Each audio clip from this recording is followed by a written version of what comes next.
beat the Taliban. Matt, this war is far from over. All right, Jim, thank you very much. Jim Maseda in northern Afghanistan this morning. General Norman Schwarzkopf commanded forces in the Persian Gulf during Operation Desert Storm. General, good morning to you. Good morning, Matt. Let me start with the gripe of the week in Washington. You're hearing more and more people say the pace of this war is not moving quickly enough. Is there any validity, in your opinion, to that concern? No, absolutely none whatsoever. You got to remember, you know, go back to Desert Storm. We started deploying in August, and we didn't even launch our first bomb until the following January, and we didn't launch the ground attack until February. You've got to build up your forces, and more importantly, you've got to build up your logistics bases. In Desert Storm, we had huge port facilities, huge airfields available to us, and here we have none. So it's going to take a while before we're prepared to do any major military operations. What's alarming to some people, General, is about a week ago we heard a Pentagon spokesperson say that we'd eviscerated the Taliban's fighting capabilities. Now we're hearing they're digging in, they're not giving up ground, they're even firing back at our aircraft. That's a bit of a contradiction. Yeah, but Matt, let me tell you what, we have a lot of experience with B-52s, both from Vietnam and the Gulf War. You know, even if you don't even wound one single person with a B-52 attack, the psychological effect is unbelievable. You know, they end up losing their hearing, they're wandering around in the trenches. The impact is really huge when you use those B-52 strikes, and I think they're softening them up with those B-52 strikes for further military action. Would it be fair to say, General, that thus far the Northern Alliance have proved to be a little bit disappointing to military planners in this country? Well, you know, I really don't know what we expected of the Northern Alliance. I think we knew all along it wasn't that strong a force militarily. I think, on the other hand, the Taliban has ended up being exactly what we thought they would be. They've retreated into the mountains. Their leadership has been cut off from its ability to communicate with their troops. So about, I'd say things are about where they're supposed to be. I don't know how much we can depend upon the Northern Alliance, and that's why the Special Forces troops are in there now to help them and train them and arm them and in every way get them ready for whatever military action they have to take. Let's talk about those special forces. Yesterday, the Secretary of Defense spoke about that, and he said, quote, we have a number of teams. Well, let me start by saying he wants to get more of those special forces in there. He said, quote, we have a number of teams cocked and ready to go. It's just a matter of having the right kind of equipment to get them there in the landing zones where it's possible to get in and get out, and we expect that to happen. What would the mission of those forces be exactly? Why would it be difficult at this time when we've already seen our ability to put paratroopers in to Afghanistan? Why is it hard to get them in there right now? Well, remember, we took those paratroopers in at night. They were for one specific mission. They accomplished that mission, and we pulled them back out. Again, to put the Special Forces in a position where they could do what their mission would probably do, and that's designating targets, looking for targets, setting up beacons and that sort of thing for our bomber to hit them. That's going to be a lot closer to the front lines, and it's got to be someplace where they're in much more danger than the Rangers were before. So, you know, we want to make sure that when we put them in in a position where they're going to be safe, and also in a position where we can pull them out if we have to. But we have other special... Go ahead. There's some disturbing news, I was going to say, coming out of Pakistan that apparently arms and ammunition are being smuggled across the border of Pakistan in to help the Taliban in Afghanistan. Is there anything the military can do about that? Well, I think what we need to do is ask Pakistan to do something about that, and I think so far they've measured up very well in helping us in those efforts. Also, that can't be a major source of arms, weapons, and equipment. I don't think it's something that we need to really be worried about. So it's not something that could allow them to wage some kind of offensive, it just may sustain them for a little longer? The last thing in the world they're ready to do right now is wage an offensive. Believe me, after being pounded with those B-52s, I think all they want to do is go home right now. General Norman Schwarzkopf. General, always a pleasure. Thanks very much. You're very welcome. 15 past the hour. Once again, here's Katie. Matt, thank you. Now to the threat of bioterrorism and protecting Americans from anthrax. Bayer Corporation holds the sole patent for manufacturing the antibiotic Cipro used to combat anthrax infection. Bayer recently reached agreement with the U.S. government to cut its price for the drug for the first 100 million tablets. But the company has come under fire for not ramping up production quickly enough. Helge Wehmeyer is president and CEO of Bayer Corporation. Mr. Wehmeyer, good morning. Good morning, Katie. Thanks for being here. As you well know, of course, you were in the middle of all this. Bayer received a lot of criticism for not immediately offering to fill government stockpiles with Cipro free of charge. Given this health emergency, was it not the company's public duty to come forward and make such an offer? Well, we did. And as soon as we did, it was described by Secretary Thompson as a fabulous deal for America. Well, you didn't do it free of charge. You reduced the price, correct? Well, we would have to produce the drug and give it away for the entire free world. Because, Katie, eventually the entire free world, the people who share our values, are under an equal threat. Britain, France, Germany, and other nations. But other companies, Mr. Wehmeyer, have pledged the government free supplies of 7 antibiotics known or believed to be useful in treating anthrax. If those companies were able to do that, why not Bayer? They're not approved for anthrax. If we were not approved for anthrax, we would offer it for free as well. The fact is, we have a patent, and the patent is something essentially American. George Washington issued the first patent. Thomas Jefferson was the first examiner of patents. So this is something important. But more importantly, we didn't even want to let it come to these hard choices. We want to really do the right thing. And we came to a deal which was described by Secretary Thompson as an excellent deal for America, both in price and in volume. In fact, it went from $1.77, and correct me if I've got these numbers wrong, per pill to 95 cents rather for the first 100 million tablets. For the government supply. Each additional 100 million pills, the price would go down to first 85 cents and then 75 cents, correct? That is correct for these two options. How did you figure out that plan, or why did that seem like a reasonable amount to charge? Well, we came together. We wanted to do the right thing. The secretary asked us, what's your price? We said $1. He said 95, and we said done, and we shook hands. It was as quick and as rapid as that. And then he said, I need options to cover any eventuality. And we said, okay, it's what do you have in mind? And he gave these prices, and we said, done. We should point out we wanted to help. That Bayer did donate 2 million Cipro tablets to people on the front lines, firefighters, police officers, healthcare workers, after the attacks, and an additional 2 million tablets to postal service workers. Why was that so important for your company?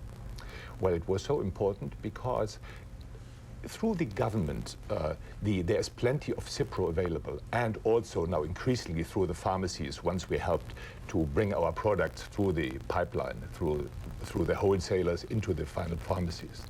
But we wanted to give these people peace of mind, which is something which is very important. That Cipro would be the instant available, there's a possibility of exposure, and that their loved ones would know that these workers who are on the front lines are protected. Some people, specifically for their peace of mind, have purchased Cipro or have gotten prescriptions through their physicians, so they would have it on hand in the event of some kind of exposure. How do you feel about that? I think this should not be done. Not only because it deprives Cipro to people who truly need it for other diseases, yes, but also when you have it in inventory, in your stock, in your bathroom, you're only one step away of taking it on hunches, on fears, rather than on doctor's advice.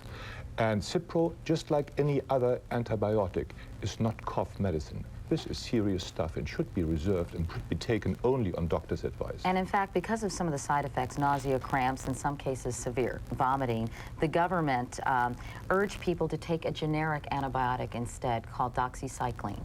What's your reaction to that recommendation? All antibiotics are not cough medicine.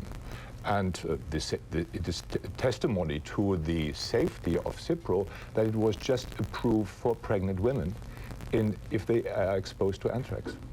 But doxycycline can be just as effective in your estimation? Well, it depends very much on the strain of the anthrax. We know, or scientists know, that there are some nations who have developed strains of anthrax that are resistant to conventional antibiotics. And that's why Cipro is the first line of defense as long as the strain of anthrax has not been identified. Helge Wehmeyer, President and CEO of Bayer Corporation, thank you very much for coming in this morning. Thank you, Katie. Appreciate it. Once again, here's Matt. All right, Katie, thanks very much. Al Roker continues some time off with his family. Chris Cimino is in. Yesterday, I told the world that you're the biggest Yankee hater. This has got to be like a nightmare you just can't wake up from. Was that the same game played over again last night? Yeah, exactly. I think it was a different game. Amazing, amazing stuff. But of course, the Yanks, I think, are going to do it now in 6, by the way. Let's take a look at the tropics. Michelle was a tropical storm yesterday, just became a hurricane moments ago. Maximum winds at 75 miles an hour, minimal hurricane drifting to the north-northwest, western and central portions of Cuba under watches and warnings as a southern Florida for potential of coastal flooding due to the winds from high pressure to the north and that storm to the south. Rest of the country, widely scattered showers, western New York, western Pennsylvania, through the Ohio and Tennessee valleys. East and west of that front, nice weather. Warm here in the east, near 70 in the city today. Generally in the 50s around Chicago today, and warming again over the southwest with temperatures in the upper 80s and sunshine. That's a look at your national weather. Here's a look at your local forecast. Mild, mild, mild here. Check out the temperatures. Start off the day, 50s to around 60 degrees now at Groton, and Pinpoint Predictor shows highs will reach the lower 70s away from Long Island Sound. So today, sunshine and mixing with quite a bit in the way of cloudiness, but it still will be mild. And here's your Pinpoint 30 weather forecast for today. 71 for the high, then tonight showers in 54, shoreline forecast 65 with considerable clouds. Then showers tonight in 56. They blow out of here, and tomorrow looks A-OK. Now back to New York. Now here's Matt. All right, Chris, thanks very much. Play it one more time for Chris. Yankees win! Ow! Yankees win! Thanks, folks. That noise. It's 7:22. This is Today on NBC.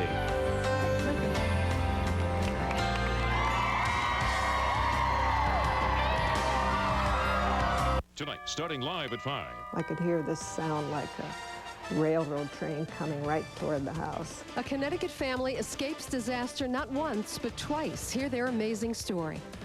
I've seen it work, and it's phenomenal. From asthma to foot pain, see how an ancient form of medicine is bringing relief to Connecticut patients. After Rosie. Now come and give your mama a goodbye.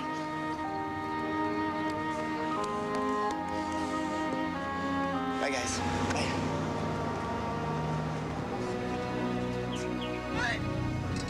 Wait, come back. It's okay, sweetie. The creamy mocha taste of Dunkachino. You'll be fine.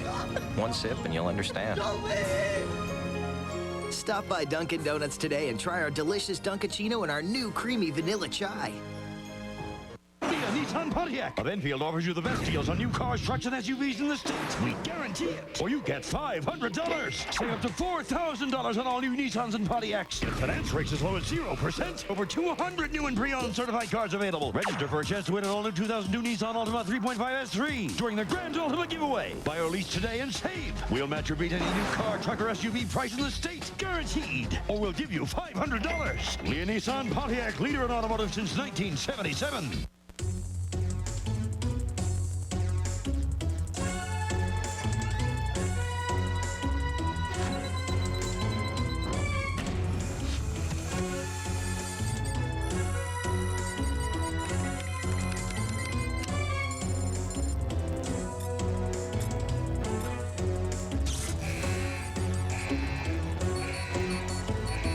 Big Y world-class markets, the best sales week after week, guaranteed. Tonight on NBC 30 Connecticut News at 6. The Olympic torch is coming to Connecticut. Find out who's carrying it and how they got the chance tonight at 6.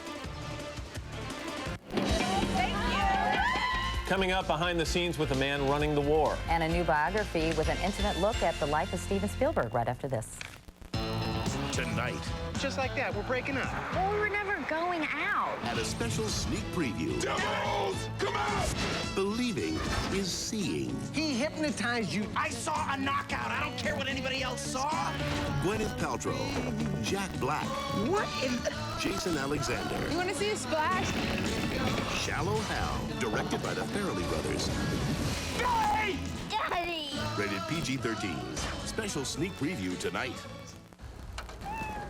Thank you. Are you a fireman? Nope, I'm Roger. I work at Sears. And thank you for being a loyal customer. Okay. This Saturday, save 10% on almost everything in the store, even sale prices. Sears. Where else? Well, it's kind of amazing that post-Cinnacluster Raisin Bran tastes so much like cinnamon raisin bread, it takes you right back to your childhood. See what I mean? With cinnamon on every raisin and every cluster, Cinnacluster Raisin Bran is your mouth's happiest memory come to life. Wonder what's going on in your local public schools? Take a look. Teachers, parents, and support professionals are working together to make learning come alive. Teachers inspire our kids to reach new heights, whether it's helping students master the alphabet or explore new worlds on the computer. Our teachers are leading the way. Today, more than ever, we need public schools that work for every child and to teach the values that make America.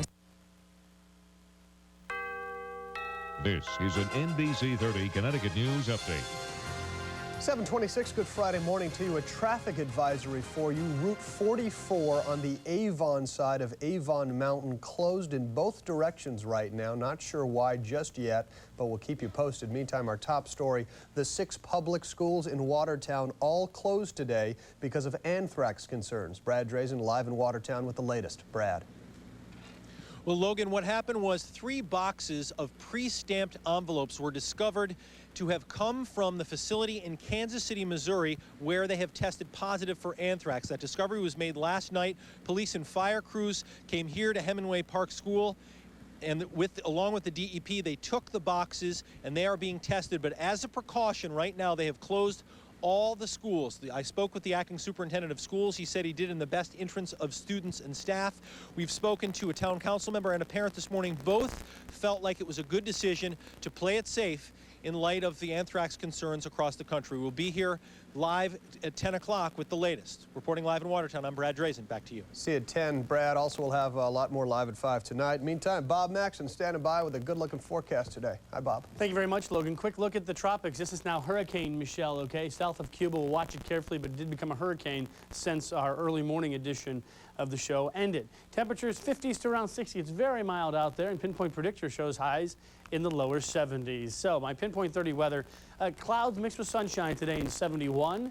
Tonight, clouding up, or thicker clouds, showers in 54. Along the Connecticut shoreline, 65 this afternoon, then 56 tonight with showers that should wind down early tomorrow morning. Clearing skies tomorrow in 65, that's nice.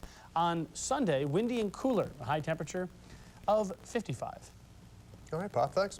Acupuncture has been a way of healing for thousands of years. Coming up tonight for you at 5:30, we're going to show you how it is treating everything from headaches to foot pain.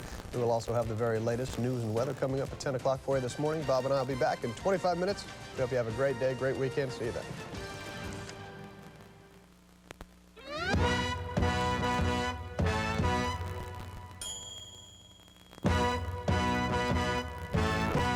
Do you wanna have fun? Fun, fun. How's about a view? Fun, laughs, fun, laughs, fun, laughs. I can show you laughs, fun, laughs, good time. And the winner of the Tony Award for Best Musical is Fosse. On sale now. Call 265-1501. There's only one place your kids can see Big Bird, Elmo, Cookie Monster, Bert and Ernie, and friends, all on one stage. It's Sesame Street Live. You loved them as a kid. Now let your kids grow up with them, too. Join the fun at the Hartford Civic Center from November 1st through the 4th.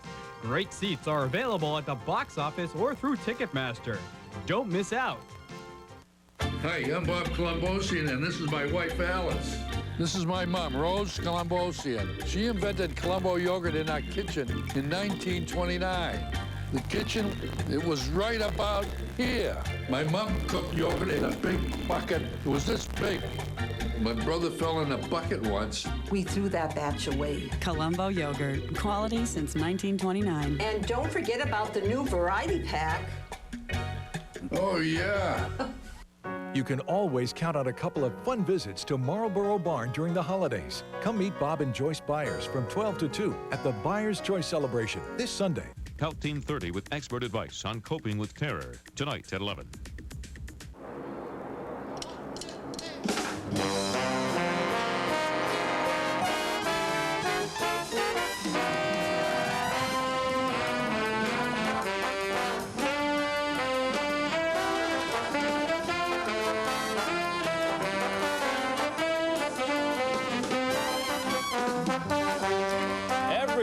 We're back at 7:30 on this Friday morning. It's the second day of November 2001. That is the U.S. Air Forces in Europe Band. That's what they're called. At Ramstein Air Base in Germany with their rendition, and a jazzy one at that, of God Bless America. We thank them very much. Meanwhile, back inside Studio 1A, I'm Matt Lauer. Oh, they're not done. Boom. My cue was a little bit off, apparently. I'm Matt Lauer, along with Katie Kirk, and coming up in this half hour, we're going to go back to Ramstein, and we'll tag along as the general in charge of operations in Afghanistan visits with his troops. Also, Matt, we're going to get the amazing story of the man who has the world's first totally self-contained artificial heart beating in his chest. It's very exciting from a medical standpoint, obviously from a personal standpoint for him. And you may be surprised at where he went for his first meal when he got out of the hospital. Here's a little hint. Buy him by the bag. Got it. Too have to drop a building on me. Okay. And we're going to meet an American who spent a year in a Russian prison after being accused of being a spy. But before we get to all that, let's go to the news desk where Weekend Today's Soledad O'Brien has a look at the headlines. She's in for Ann this morning. Soledad? Good morning to you, Matt and Katie. Good morning, everybody. Security is tight this morning at bridges in 8 western states. The FBI says it has unconfirmed information that terrorists may be targeting suspension bridges over the next few days in California, Washington, Oregon, Arizona, Nevada, Utah, Montana, and Idaho. Congress has moved closer to passing a new aviation security bill. Last night's vote came just hours after a major security lapse in New York. More now from NBC's Lisa Myers. In New York, a concourse of Kennedy Airport was emptied after security lapses by private screeners, and hundreds of passengers had to be rescreened. A dramatic example of what Democrats argue are dangerous flaws in the current system. But Democratic efforts to turn all screeners into federal workers, already passed unanimously in the Senate, fell 4 votes short in the House after a partisan brawl. The people at the door of the House of Representatives are sworn, uniformed federal law enforcement officers. If that's necessary for us, it's necessary for the traveling public. House Republicans, led by Whip Tom DeLay, celebrated a come-from-behind victory, thanks to personal lobbying by the president. The president won because members recognized that he needed the flexibility to put the safest possible airline security system in place. Moderates lobbied by Bush say he wants new federal supervisors and federal rules, but privately employed screeners as they do in Europe. He knew what he was talking about, and he made a very convincing plea. However, some House Republicans worried this victory is not without risks if private screeners make a mistake that costs lives. With passions running high, the House and Senate now must hammer out a compromise. That almost certainly will require the personal intervention of the president and isn't likely to come in time to produce any noticeable changes for flyers before the holidays. Lisa Myers, NBC News, the Capitol. U.S. warplanes are keeping the pressure on Afghanistan. B-52 bombers pounded Taliban front lines north of Kabul again today. Opposition forces say there are too many bombs to count. It took more midnight magic, but the New York Yankees now lead the World Series 3-2 last night, with the Yankees trailing by 2 with 2 outs in the bottom of the 9th. Scott Brocious tied things up with 1 swing of the bat and sent the game into extra innings. The Yankees got the victory in the bottom of the 12th when Alfonso Soriano singled home the winning run. Game 6 is tomorrow night in Arizona. And it's 7:34, time for the weather, and in for Al this morning, Chris Cimino. Today's weather is brought to you by Walmart. Always low prices, always. All right, a nice crowd out here on a Friday, and a group of very important people in everyone's lives, the nurses. This is the New York State Nurses Association celebrating how many years now? Celebrating 100 years of organization within New York State. You don't look a day over 39. Okay. And what brought you into New York City today? This is our yearly convention, but because it's our centennial celebration, we came to New York City where the organization started. Well, we appreciate you coming on out today. Good job, ladies, and keep up the great work. Very important stuff. That's what's going on outside of our window. Here's what's happening outside of yours. Tell you what, we are mild and a little gray out there. We have some patches of fog, too, and temperatures generally are in the 50s to around 60. The cool spot is Wyndham with fog and 50 degrees this morning. We'll see sunshine blending with lots of clouds today, and temperatures in the upper 60s to lower 70s, mildest temps away from the shore. 71 for your inland high temperature today, showers tonight in 54, and along the Connecticut shoreline a high of 65. Tonight, showers in 56. They blow out of here, and tomorrow looks nice with sun developing, highs in the middle 60s. We are the nurses. All right, let's head back inside to Matt. Chris, thank you. Now to a special report on Americans in the line of fire. All day long, NBC News programs will feature the men and women of the American Armed Forces, the people who are putting themselves at risk in the war on terror. Ann Curry is at Germany's Ramstein Air Base, where she tagged along with the 4-star general who's running the war in Afghanistan. Ann, good morning. Good morning, Matt. That's right. General Tommy Franks arrived here unannounced to the media. He says he doesn't like publicity and was intending a private tour of the huge humanitarian effort out of this base. But eventually, he allowed us to tag along. Morale is high? Morale is high, and happy to be here. General Tommy Franks, the man running the operation, reviewing troops at Ramstein Air Force Base. packing humanitarian meals for Afghan refugees. Do you have enough people? Yes, sir. Do you have enough supplies? Yes, sir. Do you have supplies? Do you have enough motivation? We have plenty of motivation, sir. Somewhere or other, I truly, absolutely believe that. Reaching out, the 56-year-old general, a former artillery officer, a veteran of Vietnam and Desert Storm, was criticized early on for being a conventional warrior running an unconventional war. Here, he shows he's completely at ease with his troops. You said both of you are Air Force guys? Yes, sir. And you actually have to work with an Army non-commissioned officer? Yes, ma'am. Oh, yes, sir. Privilege, sir. Listen, God bless you guys. Thanks for what you're doing for yourself. The message repeated with every handshake. One of the major challenges for U.S. forces in the coalition is feeding the people. There are 7.5 million Afghan people who are terribly in need. Winter is coming. We should be as interested in the humanitarian issues of this particular campaign as we possibly can. And our view is that we want to support that. We have and will continue to do that. You're saying it's a good guy strategy, or are you saying it's a strategy to convince the people of Afghanistan that we are the good guys and that they should rise up against the Taliban? I think it's both.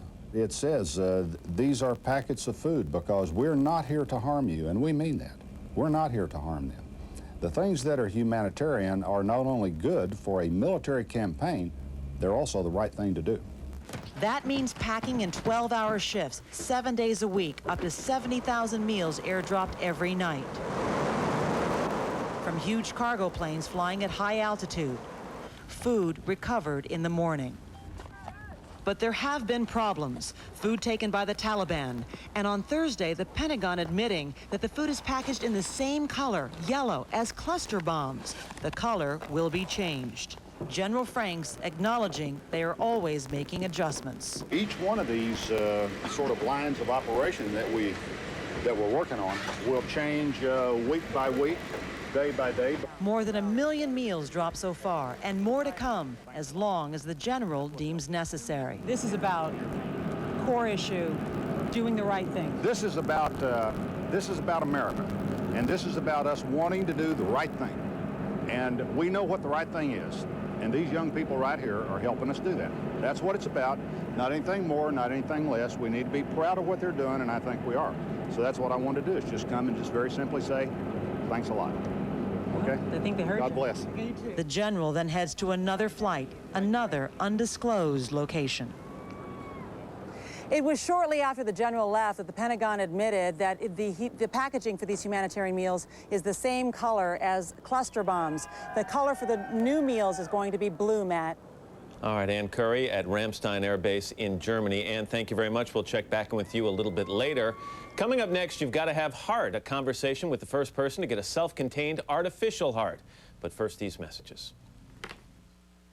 I am a busy woman. I have 3 children and I'm married, so my time's limited. I'm a teacher and I sing with a big band.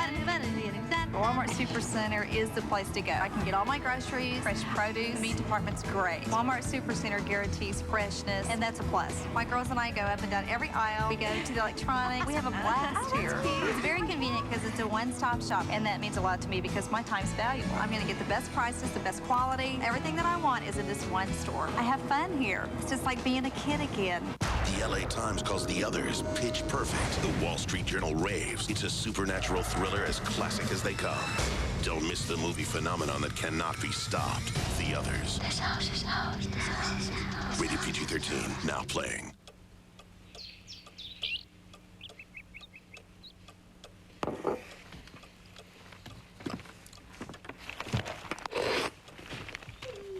Folgers Decaf. Really good coffee. It was my grandson's birthday. He just turned 3. We're going to move him out of his crib and buy him a big boy bed. I was on chemo then, and I was exhausted. I said to the doctor, I need help. I'm on a mission. If you're a chemotherapy patient and feel tired and weak, you may be anemic. Ask your doctor about Procrit. Procrit is a natural way to regain red blood cells lost during chemotherapy. And more red blood cells can mean more strength. Oh, this is a great one. This is a good one. Procrit is proven and safe. In studies, only diarrhea and edema occurred more often with Procrit than placebo. Procrit is for patients with non-myeloid cancers. How do you like it up here now? Call now and learn how Procrit can help you get back the strength you need. See? What'd I tell you? Your strength for living. He takes a lot of energy, but I never get tired of him.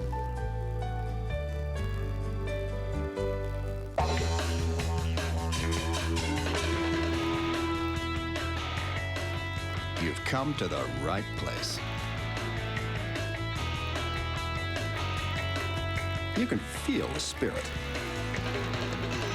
And you know they're glad to see you. And it's good to get together and enjoy some awesome steak. So don't just go out. Go out backing. Outback Steakhouse. No rules, just right.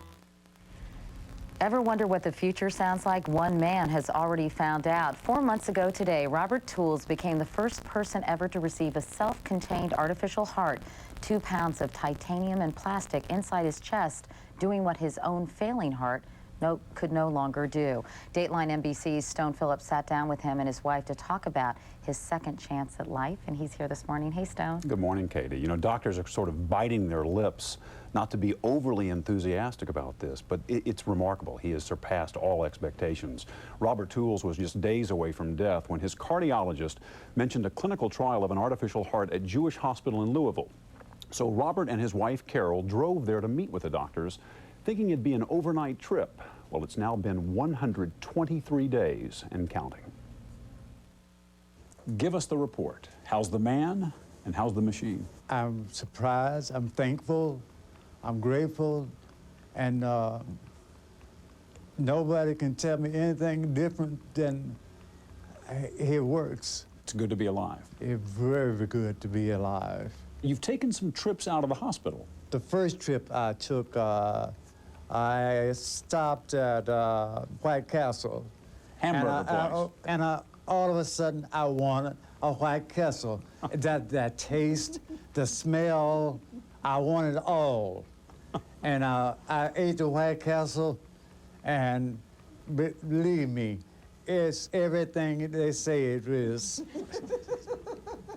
What else have you done? And I've gone to Grater's Ice Cream Parlor, my favorite place. They make the best milkshake, thick. Oh, you have to taste it. You're eating hamburgers, you're drinking milkshakes. Everything I want to. I've said I enjoyed the first heart, but I'm going to enjoy the second heart even more because I want to enjoy everything that comes with the second heart. It is a second chance. It's a second chance, and everything I didn't do with the first, I want to do with the second. Carol, how's he doing in your estimation? Real good, finally. It's been a long road. Finally, it seems like there's a light at the end of the tunnel. Having this machine where your heart once was, have you gotten used to it? I like to think so. Does it feel like a part of you? It's exactly that. It's a part of who I am. You listen to that heart, and you said that's who Robert Tools is. I brought a stethoscope. Can I listen? Yes. Let me move in there.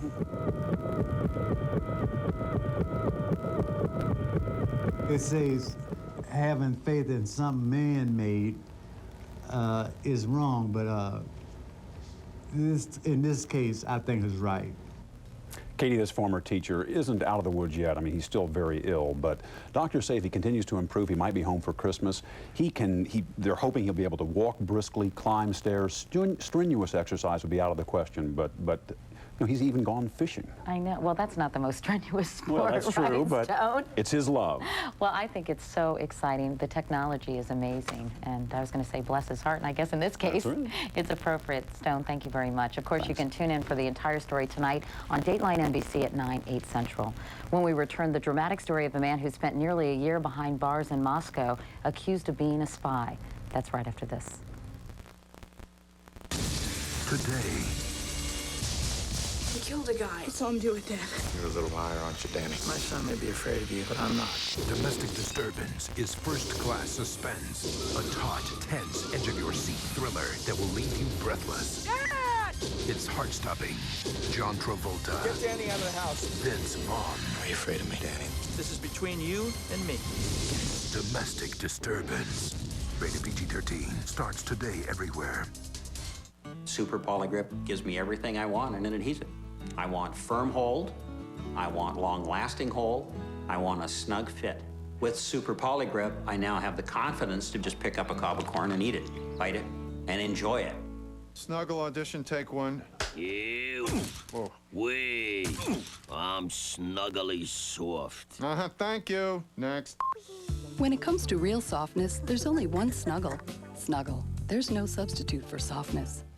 Easy open, easy shut, easy loving, hard to stop. Pour it in, make a splash. Coffee mate, make it last. Slip it open, snap it shut. Never ever spill a drop. Coffee mate, love it up.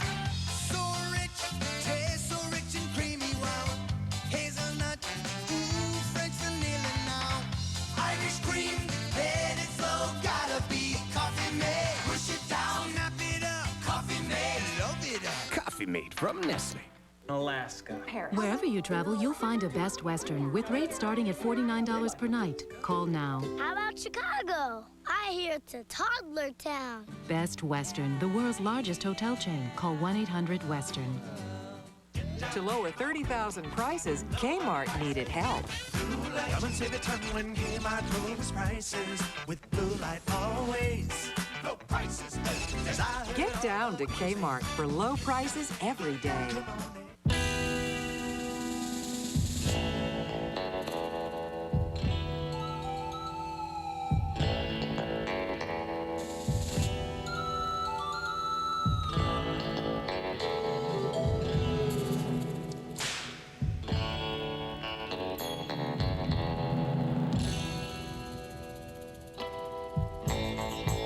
Little Debbie Big Packs. Because sometimes you just need a little more.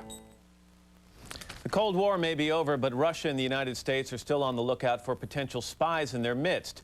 Torpedoed, an American businessman's true story of secrets, betrayal, imprisonment in Russia, and the battle to set him free is a new book by Ed Pope, who spent nearly a year in a prison in Moscow, accused of being a spy. Mr. Pope, good morning. Nice to see you. Good morning. It's a pleasure to be here. You don't look like a spy, but I guess I wouldn't know if you were, would I? No, somebody'd have to kill you if they let you know I was really a spy. I'm not a spy.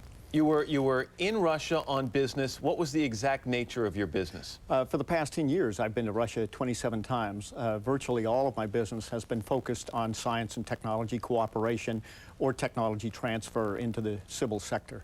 Technology, Torpedo, the name of the book? Yes. Those two relate. High-speed torpedo is a specific project I was arrested for, even though I was working on other technology projects. Your background in the military, 25 years in the Navy, 22 of those in intelligence. So you're aware of the fact that when you went to do business in Russia, you were an American with a target on your back. That's correct. Did you take any special precautions not to appear suspicious? Absolutely. I was completely open anytime they would ask. My business card said Captain U.S. Navy retired, and when they would ask me about my career, I didn't hesitate to tell them what the nature of my work had been, intelligence focused. But the last 3 years of my career in the Navy had been focused on this cooperation with the former Soviet Union. This particular stay in Russia, you're on the eve of leaving the country. You're in your hotel room. The KGB bursts in. Did you realize it was a serious situation from the outset? Yes.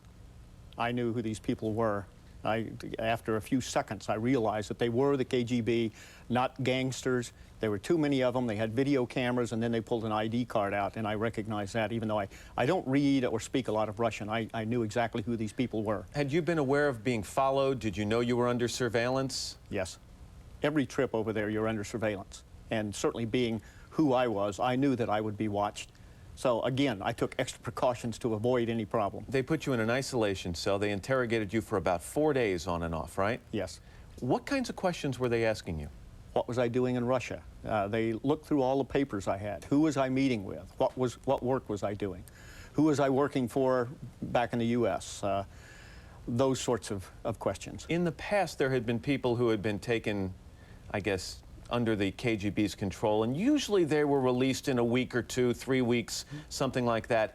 When did you realize this wasn't going to be 3 or 4 weeks, that this was, you were in for a longer ordeal? Well, you're correct, and that's what I thought was going to happen to me until about day 10, when they filed espionage charges against me, and it was a shock to me. I will not hesitate to say that. You were held for 253 days in a Russian prison, put on trial, convicted of espionage, sentenced to 20 years hard labor.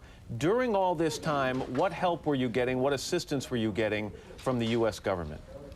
It was confusing to the government and myself at first as to why I was arrested. And because of my background and the disparate customers I was working for, Penn State University, several private companies, my own company, I had a contract with the U.S. Navy.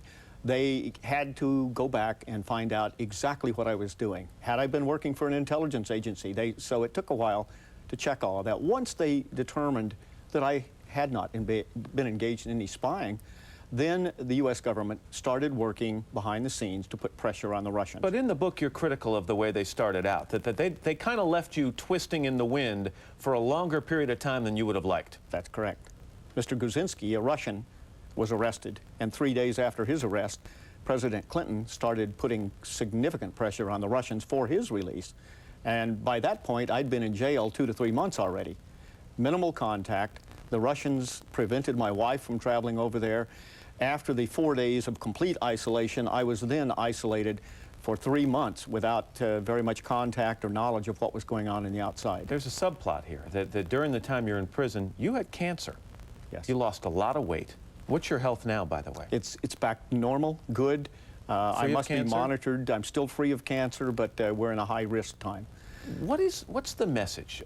Other businessmen it seems as if we're in a period of better relations with the Russians, in particular after September 11th, more cooperation. Has anything changed there? What's the message to other Americans who may be heading over there to do business? The message to other Americans as a whole is that with the election of President Putin, the hardliners came back into power. And that is the reason for my arrest. The hardliners wanted to reassert themselves. Putin, being the former director of the KGB, either was part of this plan to reassert themselves, and I believe he was, or the hardliners saw themselves with an opening to go ahead and take that action. Since my release, not one person in Russia has been pardoned from a penal system. During Putin's first 12 months, he pardoned 12,500 people. Ed Pope, fascinating book. Thanks for being here. Thank you very much, Matt. We're back after your local news. It's coming. The phenomenon that began the international best-selling book has become... You're a wizard, Harry. ...one of the most anticipated motion picture events of the year.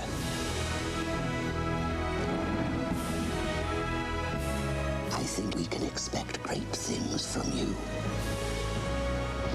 Harry Potter and the Sorcerer's Stone, rated PG, starts November 16th. Big sale? The JCPenney biggest sale of them all. Saturday only, everything in the store is on sale. Shop early for even bigger savings. All inside. Load up. JCPenney.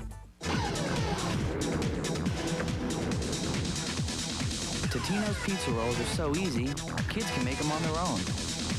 Pepperoni pizza stuffed into a bite-sized roll. Totino's, it's how kids help themselves. Daddy? Hey.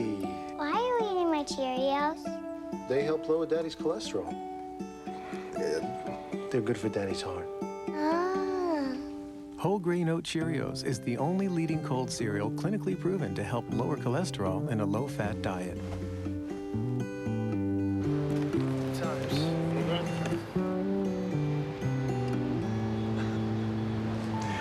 Cholesterol thing. There is a rhythm to life. We sleep at night and wake in the morning. It's this sleep cycle that helps keep us in a healthy balance. But for millions of Americans, sleep doesn't always come easy.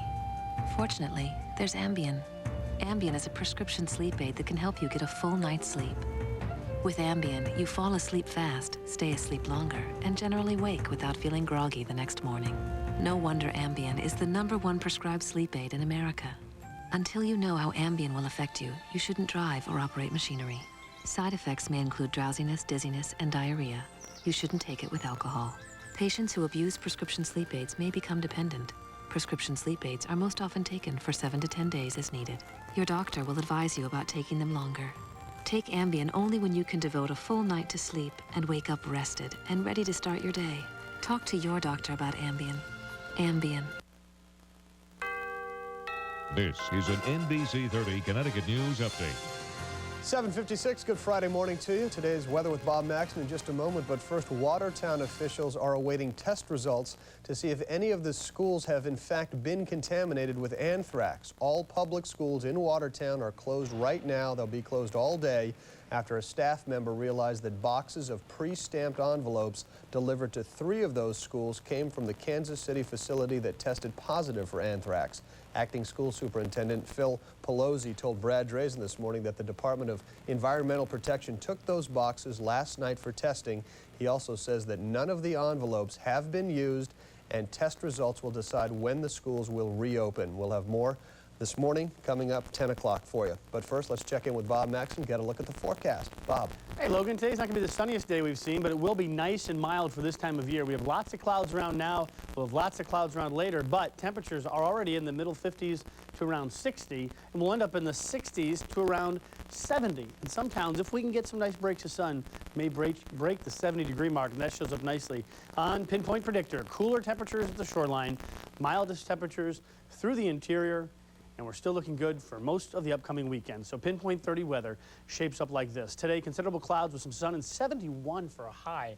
Tonight, 54 with showers likely, especially as we roll toward morning. Shoreline forecast 65 this afternoon with the considerable clouds and the southwest wind. And then 56 with showers tonight that'll wind down during the early morning hours of Saturday. So we may start off with some scattered showers, especially left over in eastern Connecticut tomorrow morning. Then clearing in 65 with nice sunshine. Sunday, cooler with wind. Monday, colder with a couple of scattered showers. Logan? Thanks, Bob. I want to remind you to stay with NBC 30 tonight at 11 o'clock. Since the September 11th attacks, people still trying to cope with fear, anxiety, and uncertainty. Also, prescription drugs have skyrocketed as a result. But are drugs the best way to cope with a new life in America? Carolyn Pennington will have that coming up at 11 o'clock later on tonight. Today's show is coming up next. That's right, and we'll see you at 10 a.m. for more news and weather. You're smiling, you're strolling along, you're shopping at crazy booze and liquor. Golly, what a bargain! Spirits, wines, and soda are all at great discount. You won't believe the values your savings really amount. Bristol or West Hartford's the place. You're shopping at crazy Bruce's Liquors. I really mean it. Crazy Bruce's Liquors. We come from all walks of life and work in a variety of trades. We make use of many different skills. But we are all united under one union. And we speak with one voice. Members of the International Union of Painters and Allied Trades, the AFL-CIO and CLC want you to know, as others have risen in the past, so shall we rise today. We stand as one union, focused on one goal, speaking with one voice. One voice! The IUPAT, together we can win. God bless America. Thinking about painting your car? Stop thinking, do it. Maaco's still offering the Ambassador Paint Service for only $189, the best economy paint service in America. For a great finish and a beautiful deal, call 1-888-MAACO-USA. Grab your Disney memories and start packing. NBC 30 and KISS 95.7 want to send your family to the Walt Disney World 100 Years of Magic celebration. You'll celebrate all your Disney memories in grand style and honor the man who started it all, Walt Disney. Watch Rosie weekdays at 4 p.m. on NBC 30 for the Walt Disney World Attraction of the Day. Then tune in the next morning to Ross and Courtney for your chance to win. Watch, listen, and win 100 Years of Magic Vacation with KISS 95.7 and NBC 30.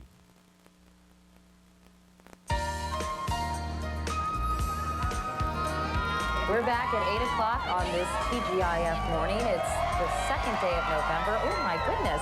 The year is 2001. We're looking at some of the nice and perhaps scantily clad people who have come to spend part of their morning with us here on Rockefeller Plaza. What did that sign say? I don't know. I didn't see. What sign? It was in Hebrew, I think. Oh, really? I have to brush up on the Hebrew. I was going to say. I'll let you know a little bit later. Translate for me, please. Meanwhile, back inside Studio 1A, I'm Katie Couric along with Matt Lauren. Coming up in this half hour, as reports of anthrax contamination become more numerous, more and more people are dealing with anthrax anxiety. We're going to see how the doctors and nurses in the Washington, D.C. area are coping. Matt? Also, we're going to bring you the latest on the plight of the thousands of refugees fleeing in Afghanistan, in particular the plight of some children there. Then later on, Ann Curry talks with one of the very few women combat pilots on the front lines of Operation Enduring Freedom. We'll also talk with the author of a new biography on film director Steven Spielberg with a special twist. But first, let's head down to Washington, where NBC's Jim Miklaszewski has the very latest from the Pentagon. Mick, good morning. Good morning, Katie. After nearly 1 month of airstrikes, U.S. bombers are now focusing on destroying the enemy front lines so that Afghan rebels can begin the long-awaited war on the ground. For the third day in a row, U.S. bombing has been relentless. Taliban frontline troops are taking a beating.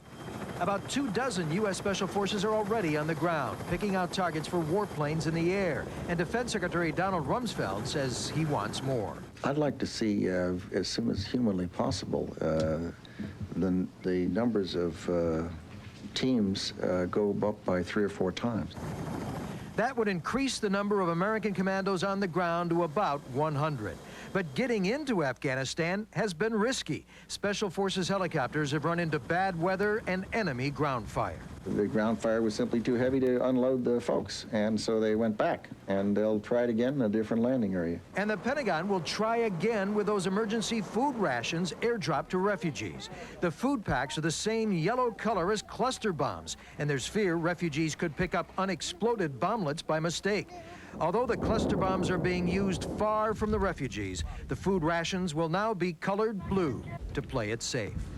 And although the Pentagon says the military is in this for the long haul, the Bush administration would like to see the rebels take down the northern Afghanistan town of Mazar-e-Sharif before the beginning of Ramadan in about 2 weeks. Katie? All right, Mick at the Pentagon. Mick, thank you so much.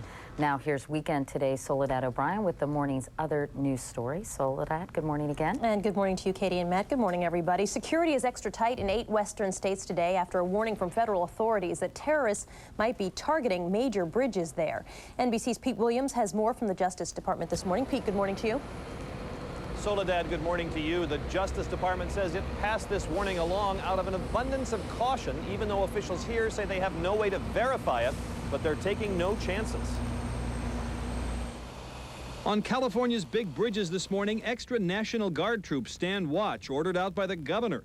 The FBI issued the alert after a man warned the Customs Service that terrorists intended to attack West Coast suspension bridges over the next several days during rush hour. Officials say the information is uncorroborated, but they're taking it seriously. There's nothing more important to me than taking the measures necessary to protect the people of California. We believe we've done that across the board. In the anthrax investigation, health officials now say no anthrax spores were found on the clothes of Kathy Nguyen, the New York City hospital worker who died from inhalation anthrax. No idea yet how she was exposed. Federal agents worked to retrace her steps, including in New York's Chinatown, one place she apparently went the week before she fell sick. About the only solid evidence investigators have, the anthrax that infected her appears to be the same biological strain as in all the other attacks. All of them have been basically indistinguishable from each other. FBI agents examining the 3 known anthrax letters have now concluded no useful fingerprints were left on them, but the crime lab still hopes some traces of DNA can be recovered. And in a federal courtroom, a Virginia postal worker charged with committing an anthrax hoax, sprinkling baby powder in the mail. And here in Washington, traces of anthrax found in another government building, this time offices of the FDA. But the spread of anthrax here seems to have slowed. Soledad? Pete Williams at the Justice Department. Pete, thanks for that. A big win for the president and House Republicans during the night. The House passed an aviation security bill that has airport security handled by private companies. President Bush lobbied hard for the bill. Differences with a Senate version now have to be worked out. And 5 people executed more than 300 years ago in the Salem Witch Trials finally have a little justice today. Massachusetts acting governor has signed into law a bill clearing their names. Descendants of some of the accused witches pushed for the bill. Some 20 men and women were executed during the Salem trials. It is now 5 minutes after 8. Let's go back to Katie and Matt. families say they want closure 300 years later. Yeah, that's a while, but interesting story. Soledad, thanks very much. Now let's head outside for a check of the weather from WNBC's Chris Cimino, who is in for Al this morning. Hey, Chris. Good morning, Katie. We found some fine folks from Italy here involved with the marathon and also involved in a very important fundraiser, right? This is Elisabetta here. Yeah. Now, you raised some money for the tragedy here that happened at September 11th. Our division, the Regione Veneto, raised some money that will be donated to the fire department of New York, about around $10,000 and more. Wow. We wanted to do it because we really love New York. We were here last year, and we want to support the American people and make freedom to continue. Well, we appreciate that. We have some fine athletes here, right? These are also involved in the Olympics. Yeah, they are very good athletes.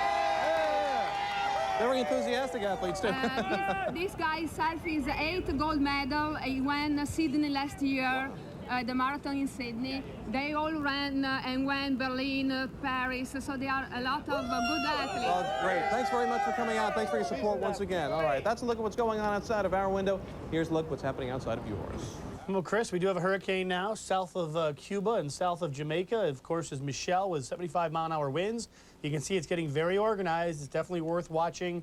It'll start to venture north during the weekend. We have considerable clouds with some morning sunshine out there, and that's the case for today. And real mild, high 71.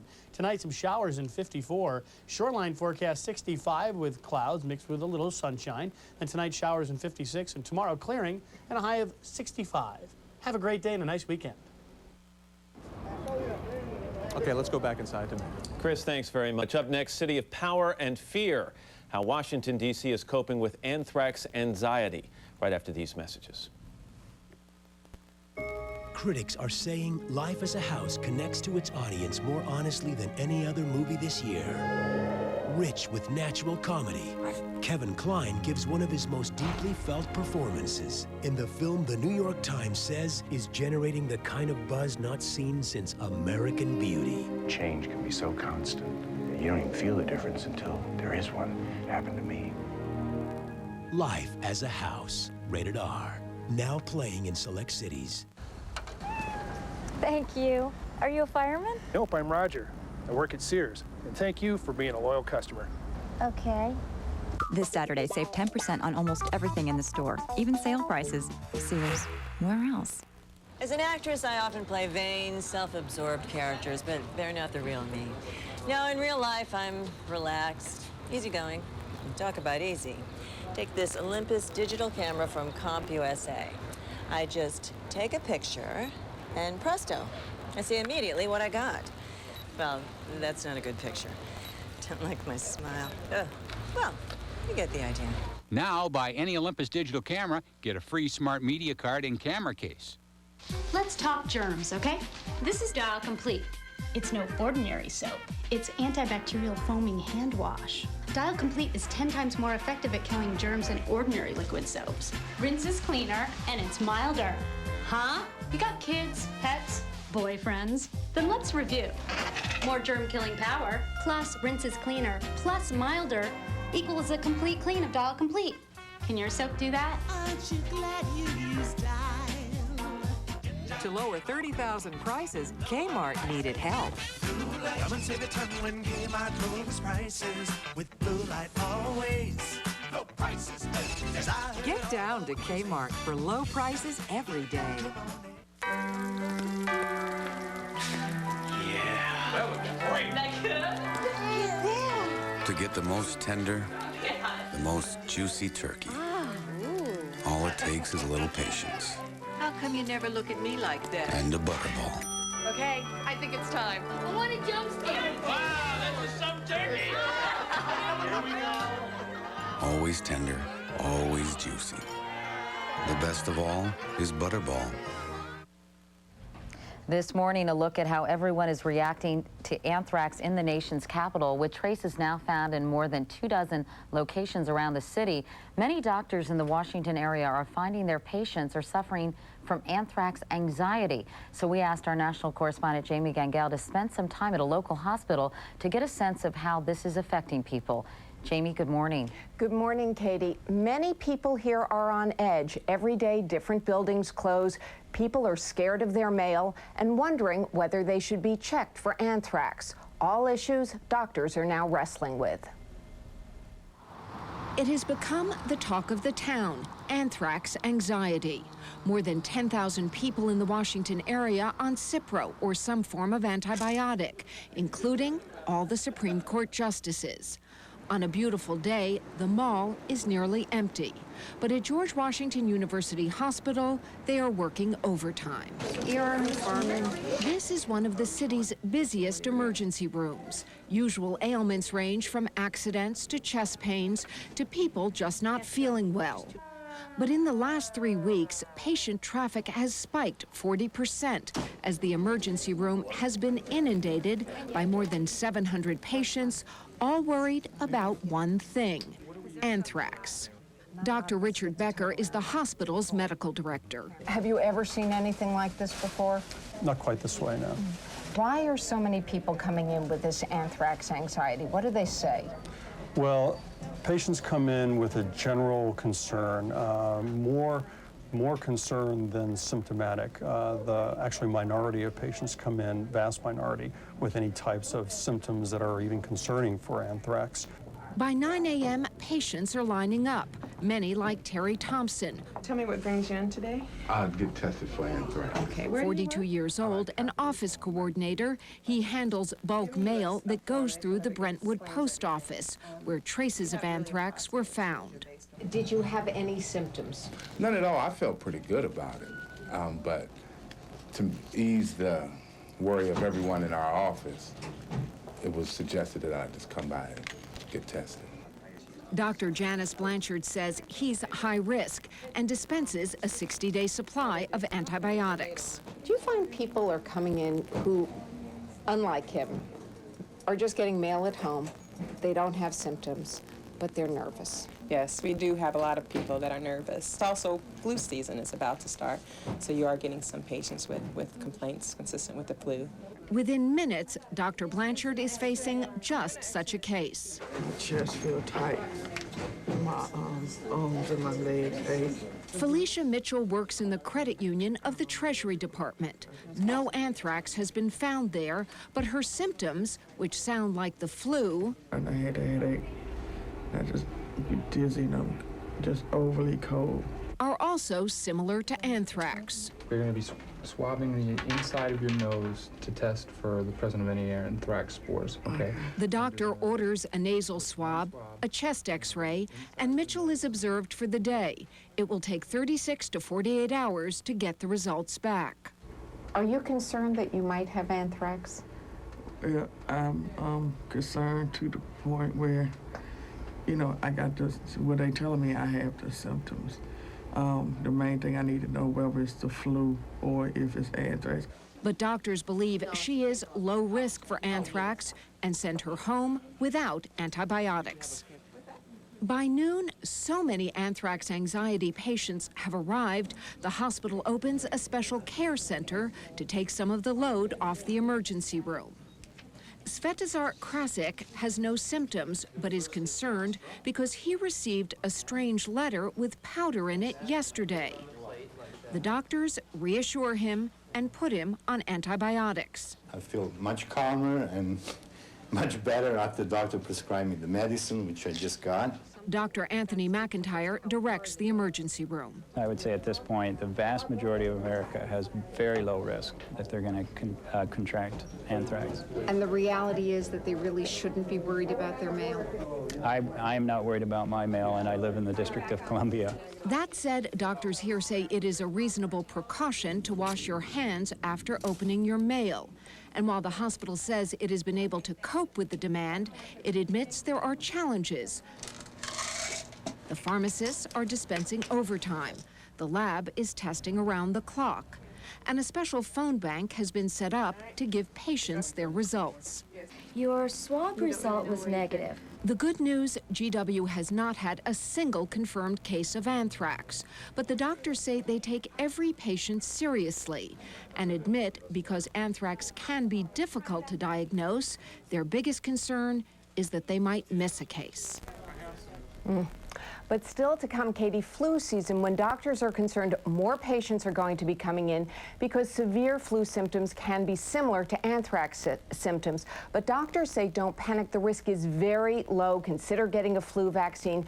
And remember, regular cold symptoms are not like anthrax. We're talking about things like a high fever, shortness of breath, nausea, severe symptoms, not the sniffles. Katie? Jamie, I wish they had a faster test, though, to determine if you've been exposed, because those swab tests take, what, 24 to 48 hours? Right. It is frustrating. What you're going to see more of is there is a rapid flu test that only takes an hour. Normally, doctors looked at patients and said, you have the flu. You'll be seeing much more of the rapid flu test this year. All right. Jamie Gangel in Washington. Jamie, thanks so much. Sure. If you'd like more information about anthrax and bioterrorism, you can visit our website at today.msnbc.com. Up next, a look at the plight of the Afghan refugees. But first, these messages.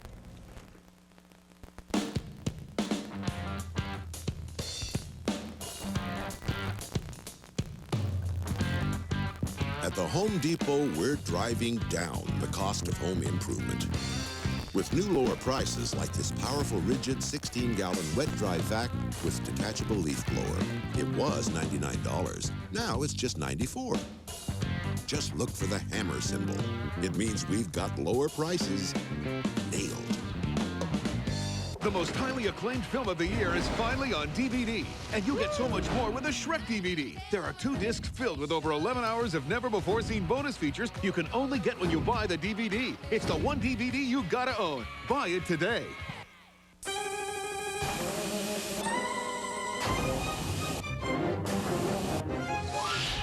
Win the battle with your pets. Call Stanley Steamer. Stanley Steamer. Tough on dirt, gentle on carpet. After extensive research, we've concluded that Orbitz is the travel site with the most low fares. Aloha.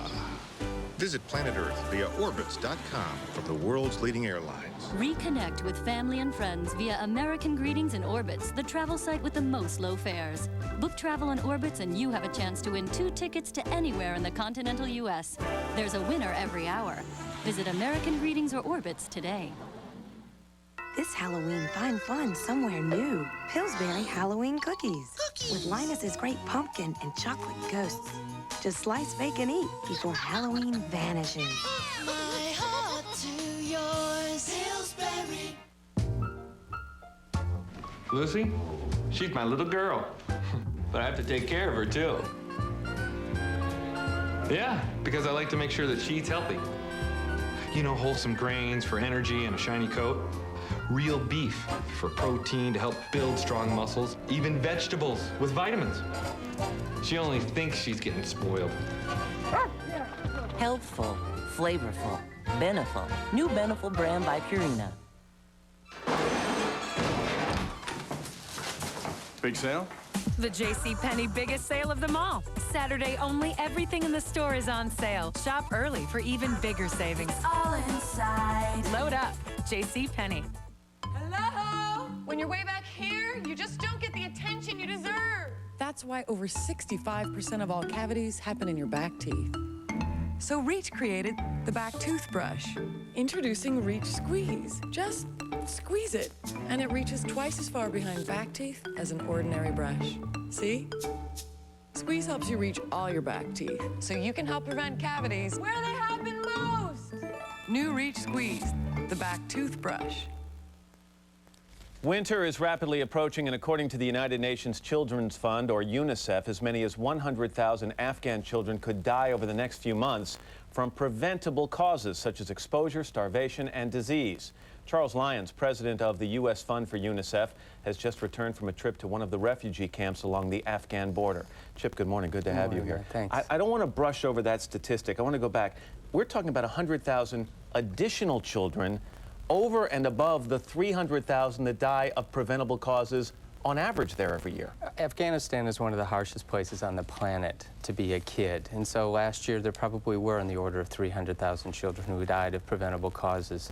Everything that we're seeing now, the conflict there is exacerbating conditions for kids, and that's where the estimate of an additional 100,000 comes from. And as you go about trying to help these children, you do so almost with the clock ticking over your shoulder because, as I mentioned, winter is coming. The conditions are going to get miserable very soon. You went to an area between the Afghan and border of Afghanistan and Tajikistan. Who controls this land? It's kind of a no man's land. It is a no man's land. Where we set up this sort of one-day health post, we had the Russian border guards on the Tajik side behind us, a very shallow river in front of us, and then Taliban positions about 3 kilometers away. Children were brought here from the surrounding area. What's the general health condition you're seeing of those children? Poor. Varying degrees of malnutrition. You can see on their faces some of the sores. You can see in their wispy hair that they're malnourished. They needed to get their shots, which is one of the things that we did. But we're also helping them basically prepare for winter.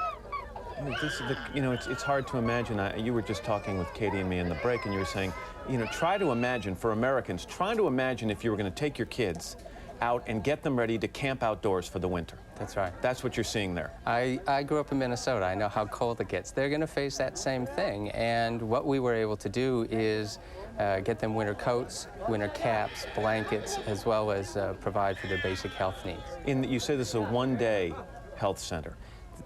How many children were you able to deal with and help in that one day? On that one day, 346 children. We were in there for about 4 hours. Because of security conditions, you can only go in and get out. It's a time-consuming process, but we repeat it and repeat it and repeat it day after day in other locations as well. What would happen? I'm curious. You say that the Taliban was a few kilometers away. What would happen if they were to come across this health center and find you trying to help the children of their country? Well, I asked the same question in a slightly different way. What's to prevent them from lobbing something into where we are?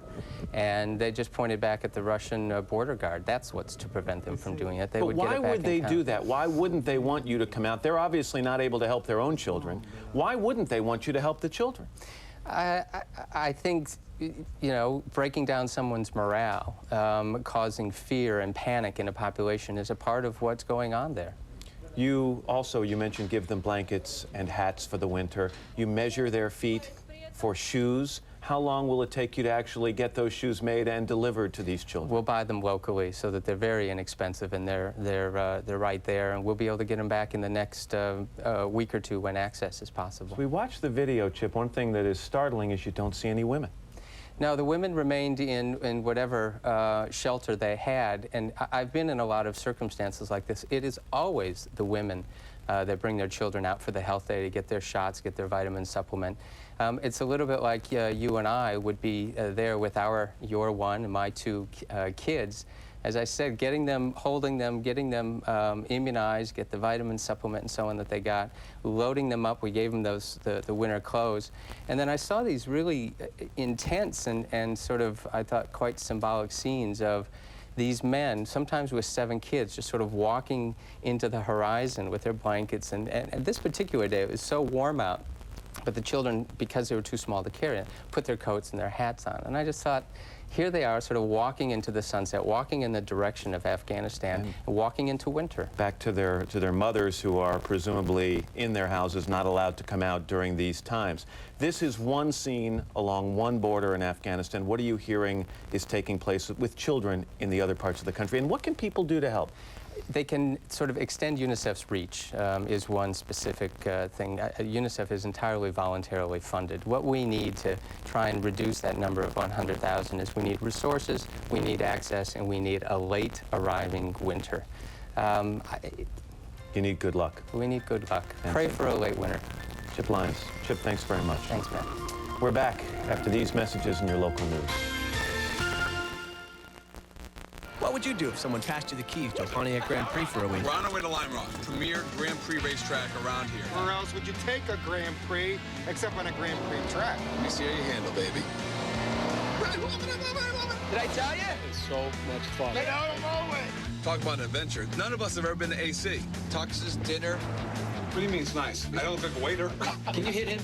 So what would you do with the Pontiac Grand Prix? Elvis! Tell us at Pontiac.com.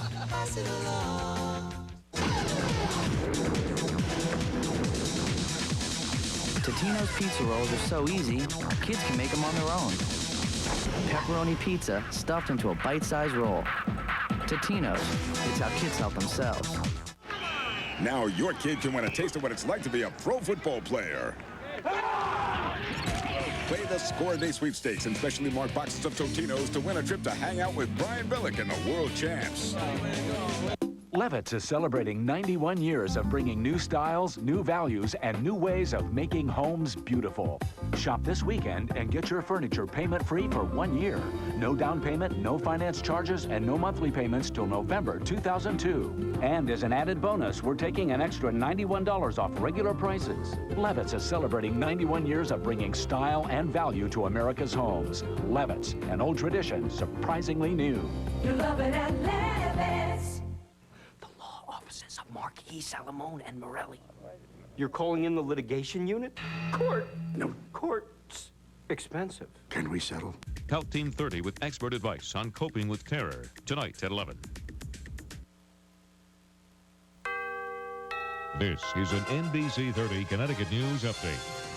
8:26, good morning on this Friday, November 2nd. Today's weather with Bob Maxon in just a moment. First, in your headline, security is tight at the Bayer plant in West Haven, where the anthrax antibiotic Cipro is made. Bayer officials decided to put increased security measures into effect after a suspicious piece of mail was received on October 15th that included a white powdery substance. And traffic in southeastern Connecticut might be easing up in the name of heightened security. A transportation board is suggesting that the concentration of the Naval Submarine Base, Millstone Nuclear Power Station, and the Coast Guard Academy heightens the need for smooth traffic flow. A report suggests extending Route 11 from Salem to Interstate 95, also extending the Shoreline East commuter rail service and widening breakdown lanes along Interstate 95. The May-like weather continues, but will it hold out into this weekend? Bob Axon has the answer. Bob? Into the weekend, but not out of the weekend. Thanks, Natalie, and good morning, everybody. This is Hurricane Michelle now with 75-mile-an-hour winds. Michelle looking very healthy and is a threat to Cuba, Jamaica, and maybe the Cayman Islands. Here's the satellite imagery. We're going to have some breaks of sunshine here for a little while. Then these clouds will tend to fill in. They're mid and high level clouds. So lots of clouds, some sunshine. Enjoy the sun when we have it. We're already in the 50s and 60s, and we're going to top off in the lower 70s. Pinpoint predictors showing a high in North Granby of 71, but around Fenwick, 63 because of the sound. So here's Pinpoint 30 weather. 71 with sunshine and clouds mixed with the clouds tending to win out. Showers tonight in 54. Considerable clouds at the shoreline in 65. Enjoy the sun when you have it. Showers tonight in 56. And there's your 5-day. Clearing tomorrow in 65 after a morning shower. Then cooler Sunday and Monday. Colder early next week with scattered sprinkles and showers. Nat? Thanks, Bob. Well, tonight at 5, you don't know their names, but you won't ever forget their story. Bob Wilson travels the state. He found an ordinary family with an extraordinary story. And coming up on the Today Show, 'tis the season for a live performance of White Christmas in New York. Ready? Oh my goodness. Have a great day, everyone. We'll see you here next Monday morning, but be sure and stay tuned to NBC 30 right here at 10 o'clock, the latest news and weather. Have a great day. Bye. Start your day with NBC 30 Connecticut News Today from 5 to 7 a.m., followed by The Today Show. Then at 10, just one station brings you Connecticut's news. Don't miss our special hour-long presentation of NBC 30 Connecticut News Today. You know, some might call you a calculating woman. And they would be right. I'm just adding up how much we'll save on that bedroom at Raymore and Flanagan. We afford it now? I mean, with everything else? You mean like a new car? Well, yeah. Hey, with the extra discounts Raymore and Flanagan's giving, now would be a really good time. I can see that. And we don't have to pay anything for a year. Enjoy extra discounts now through Monday at Raymore and Flanagan with no deposit, interest, or payments for an entire year. How about a new 4-wheel drive? After we're done in here, then you can decorate the driveway. Now come and give your mama a goodbye.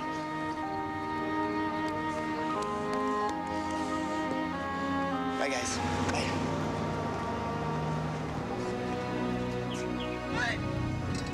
Wait, come back. It's okay, sweetie. The creamy mocha taste of Dunkachino. You'll be fine. One sip and you'll understand. Stop by Dunkin' Donuts today and try our delicious Dunkachino and our new creamy vanilla chai. Is Jay's girlfriend sleeping around? He thinks I go out every night and cheat. If she is doing it, then I want to know that I'm right. Did Brooke's neighbor seduce her boyfriend? Find out who's telling the truth and who isn't on the next Montel. This morning at 11 on NBC 30. Tonight, Jay's All New with Shannon Elizabeth, Shallow Hal's Peter and Bobby Farrelly, and Enrique Iglesias. Plus, You Make the Call. Then on Conan, Just Shoot Me's David Spade tonight.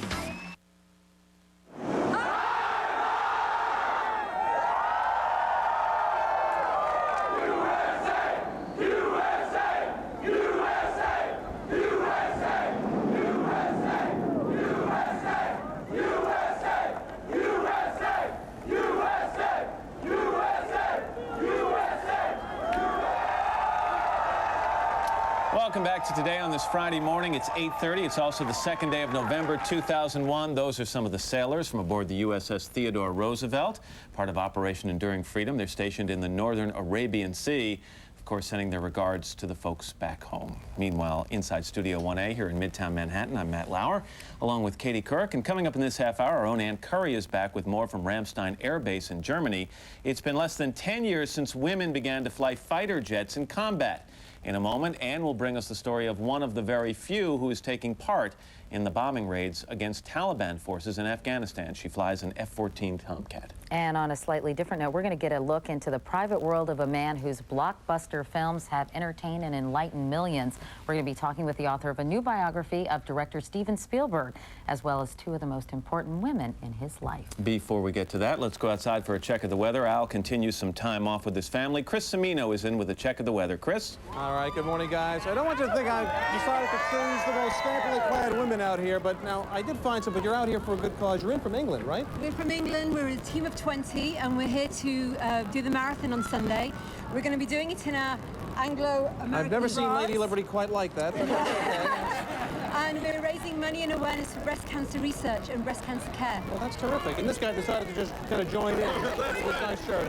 Very nice. Kept it clean. I like that. Let's take a look at the weather scenario this morning. Florida. We are dealing with some shower and thunderstorm activity scattered around the eastern Great Lakes through the Ohio River Valley, Tennessee Valley as well. That's gradually moving eastward, but here in the east today should be fairly warm up and down the coastline. West of the front starting to cool down a little bit with temperatures in the 50s. No real cold air anywhere across the country, though. Pacific Northwest, a few light rain showers in the valleys, maybe some wet snow in the highest elevations. And the far west looking good after some morning fog in the valleys of California. We'll see sunshine in the afternoon and temperatures near 70. That's a look at the national weather. Here's a look at your local forecast. Oh, thanks, Chris. Feels like May here in early November. Take a look at the 5-day planner. Here's what I see for the next 5. Today's high temperature around 71 degrees with considerable clouds and some sunshine, of course, especially this morning. Some showers tonight, then clearing tomorrow with plenty of sunshine. A breeze blowing at a high of 65 degrees. Then cooler, only 55 on Sunday, 49 on Monday, with clouds giving way to a couple of sprinkles and cool showers to start off next week. But for the weekend, it looks primarily dry. Real quick, want to thank some 5th graders who sent this book for the firefighters, the police here in New York from Warrenton, Oregon. Beautiful pictures in here, some letters sent to them as well. Katie did a nice job. Oh, that's so nice. Okay, Chris, thanks so much. Up next, Ann Curry talks with one of 2 women fighter pilots flying missions over Afghanistan. But first, this is Today on NBC.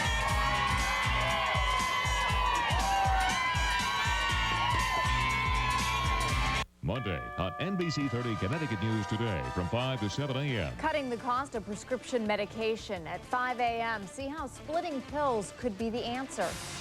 Then at 6 a.m., a shaky economy often leads to major layoffs, but there are ways to protect yourself and get a new job. We'll have the back-to-work forecast and pinpoint 30 weather along with your bus stop forecast and live Skycam 30 traffic. Monday on NBC 30 Connecticut News Today from 5 to 7 a.m. Live, local, late breaking. May we suggest a better sound to wake up to? McDonald's breakfast platters. Scrambled eggs, hash browns, fresh biscuits, hotcakes, and sausage. And of course, fresh coffee, soft drinks, and Minute Maid orange juice. Breakfast at McDonald's. The hardest part is choosing. We love to see you smile. Hi.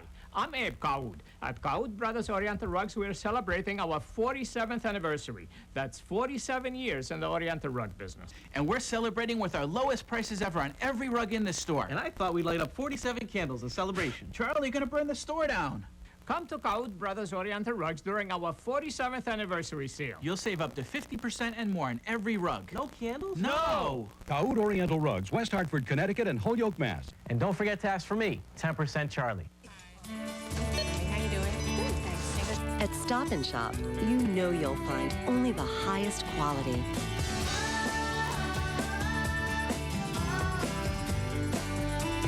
And only the freshest of the fresh.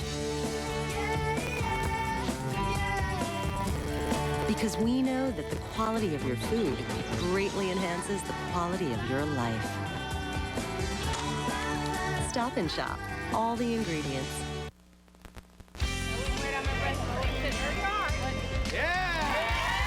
The U.S. is now in its 4th week of Operation Enduring Freedom, with American planes flying bombing runs night and day over Afghanistan. Our Ann Curry spent some time with one very special pilot. Ann, good morning again. Good morning again to you, Matt. As you know, until 8 years ago, women were prevented from becoming fighter pilots. Today, there are fewer than 10 in the U.S. Navy. Just 2 are currently flying missions over Afghanistan. Well, this morning, we introduce you to one of these women, currently on duty in the Northern Arabian Sea. 28-year-old Corrine Palm, nicknamed Sweaty, a California girl, and the only woman fighter pilot aboard the USS Theodore Roosevelt. Flying the fierce F-14 Tomcat, the first in her family to ever join the military. At first they were a little surprised. They're like, "You're doing what?" And I told them I was joining the Navy. I always wanted to fly. I've ever wanted to fly ever since I was a little kid. And they're fully behind me, and now they think it's the greatest thing I could have done, especially being out here right now. Some people become pilots and fly. Some people become fighter pilots and fly dangerous missions. What made you interested in becoming the latter?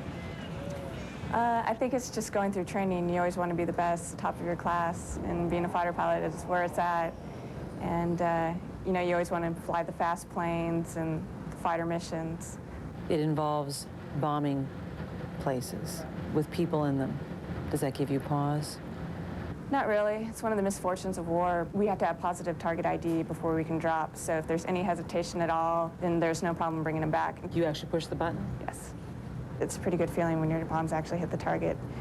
We're out here for a purpose, and it's a pretty good feeling.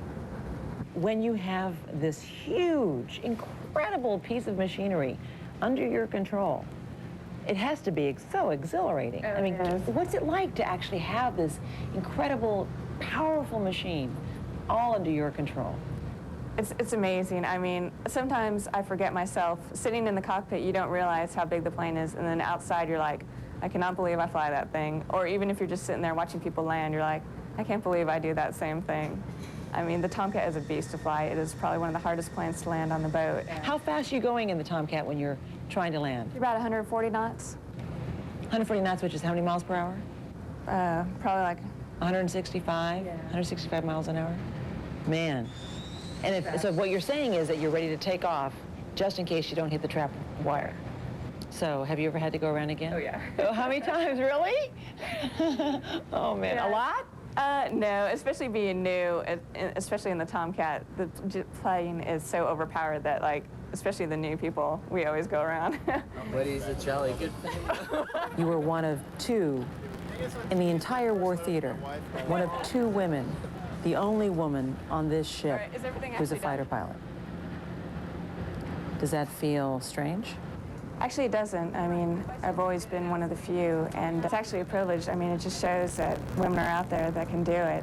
Maybe I'll be like a role model and show that other women, you know, growing up, that they can do the same thing too, that anything is possible. She's impressive, and guess what, Matt? She just got engaged in August. Back to you. And how did she get the handle Sweaty? Well, you know what? As you know from being on the TR, everybody who comes aboard gets a name, Lips Lauer. And oftentimes it's about, you know, a physical attribute, as in your case, but in her case, it's because her last name is Palm, Sweaty Palm. Oh. Get it? All right. I could tell you the lip story, Ann, but I would have to kill you. Thanks very much. Okay. See you later. All right, and for more of Ann's interview with Sweaty and her fiancé, you can watch Dateline NBC tonight at 9, 8 Central Time, right here on NBC. Next up, an intimate look at the life of Steven Spielberg, but first, this is Today on NBC.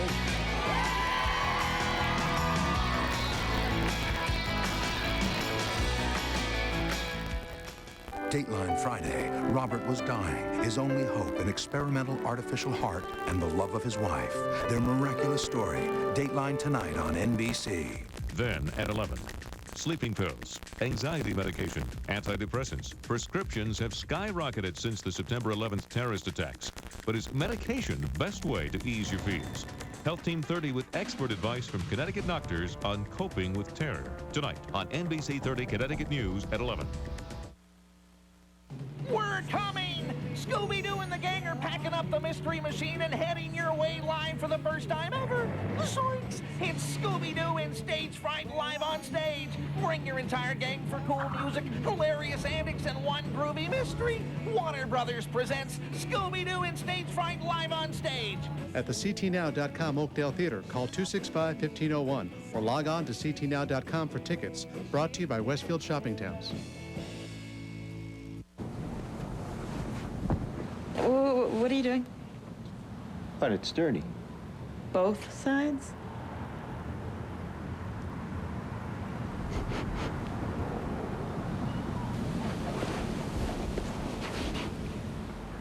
There's a better way to save energy. Energy Star labeled clothes washers use about half the water and energy of conventional washers. Save money without sacrifice. Look for the Energy Star label.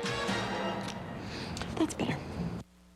Get ready to save. Find unbeatable buys at Puritan Furniture's Marathon Clearance. Save on sofas, save on dining rooms, save on 5 acres of furniture at Puritan's unbeatable low prices. Save on leather, save on recliners, save on home office, bedrooms, and more.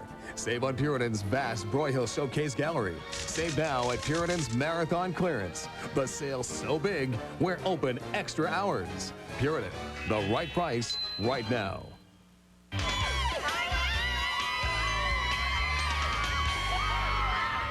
Children's book writer Susan Goldman Rubin had an idea for a new book. She wanted to write an illustrated biography of Oscar-winning director Steven Spielberg. Fully aware that gaining his cooperation wouldn't be easy, she first approached one of the most influential and persuasive people in Spielberg's life, his mom. Thanks to her, Susan was able to write Steven Spielberg Crazy for Movies. In preparation, she was granted a rare opportunity to interview several family members, including 2 of Steven's sisters, Susan Goldman Rubin, two of his sisters, Susan Goldman Rubin, Nancy Spielberg, and Sue Spielberg. Nice to see you guys. Thank you so much for coming by. All right, Susan, let me start with you. You first approached Steven's mom at a restaurant she owns, I understand. Right. And you told her you were very interested in writing a book about her son, and she wanted nothing to do with you, right? Yeah. Well, she served me lunch. Yeah, well, that's good. She wanted your money. Right. But she wasn't so interested in having this book written at first, right? At first. I brought 2 of my other books as examples of what I did. And she said, well, I never do interviews. But then she took the books away while I was eating lunch with a friend. Came back after lunch and said, I like the books, I like you, let's do it. All right, well, tell me about the 2 other books. I mean, what were they, who were they about? Well, one of the books was a book about Margaret Burke White. Right. And I had published that book with Abrams. And the she famous was photographer. Exactly, life photojournalist. And we knew that the format of this book, we hoped, would be the same format. And the other book had a Holocaust theme that was very important to me, and I knew it was very important to Steve. And the book is called Fireflies in the Dark, the story of Friedel, Dicker, Brandeis, and the children of Terrorism.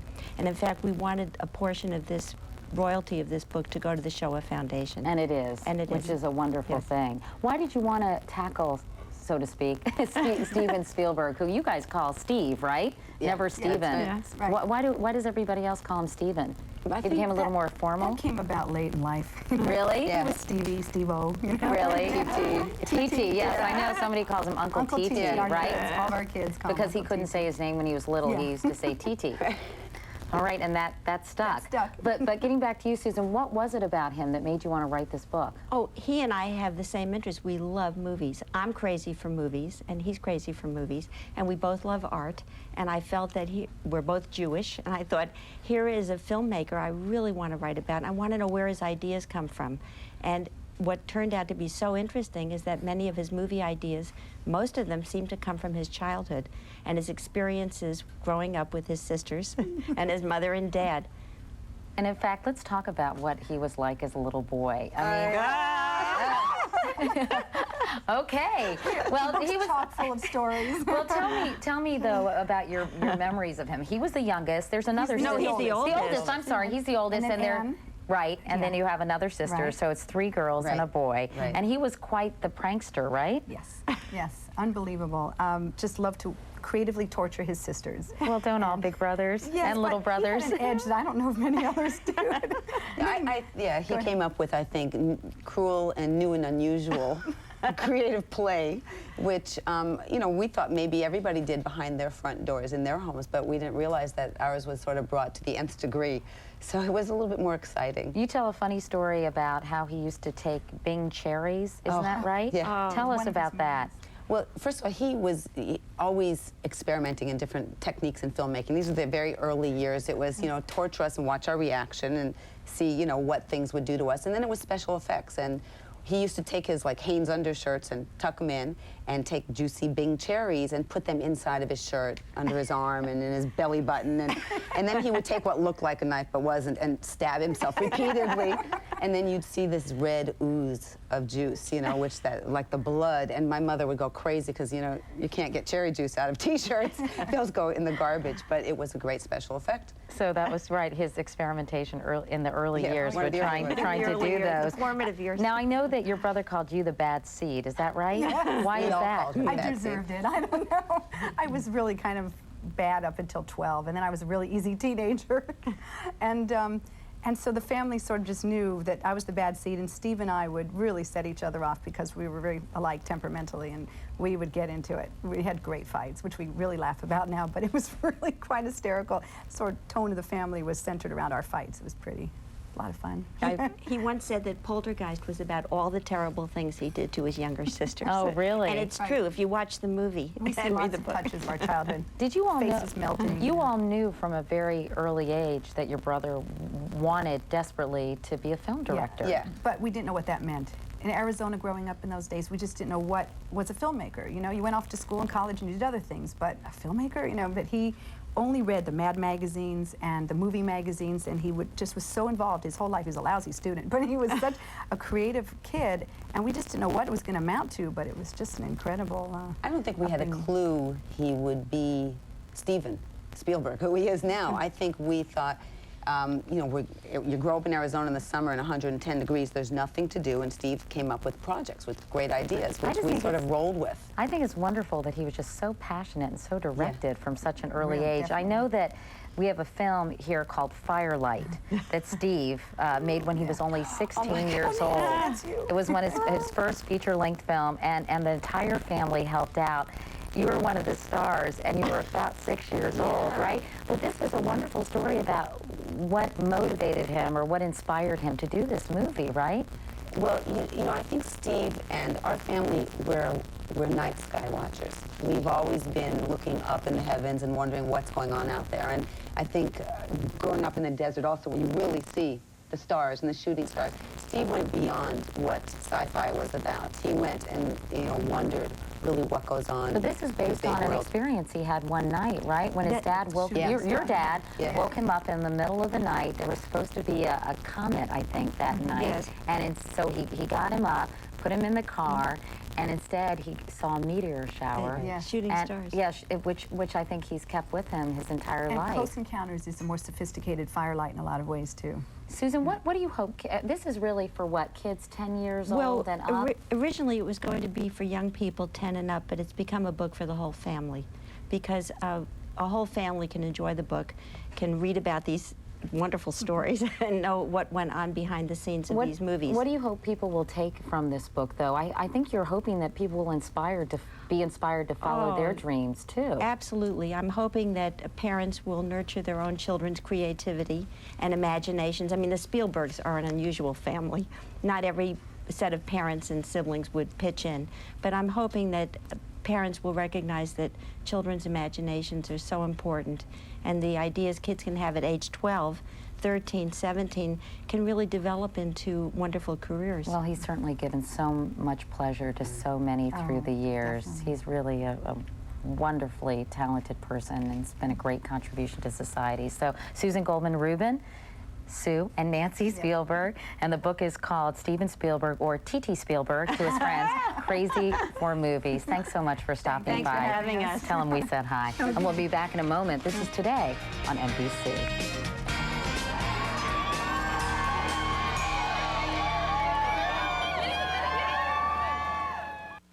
Want tremendous savings on all the brands you love? Get to Burlington Coat Factory's grand opening in Orange on Boston Post Road near Bull Hill Lane. Save 25 to 60% on huge selections of the same famous label fashions as other fine department stores. Plus designer shoes, fashions for the home, the best baby furniture, and the biggest selection of coats on the planet. So come celebrate the grand opening savings in Orange and all Burlington Coat Factory locations. We're more than great coats. You know, some might call you a calculating woman. And they would be right. I'm just adding up how much we'll save on that bedroom at Raymore and Flanagan. We afford it now? I mean, with everything else? You mean like a new car? Well, yeah. Hey, with the extra discounts Raymore and Flanagan's giving, now would be a really good time. I can see that. And we don't have to pay anything for a year. Enjoy extra discounts now through Monday at Raymore and Flanagan with no deposit, interest, or payments for an entire year. How about a new four-wheel drive? After we're done in here, then you can decorate the driveway.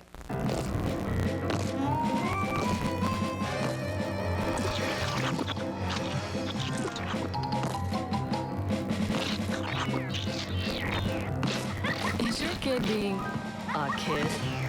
Call Stanley Steamer. Our carpet experts get out the toughest spots and odors.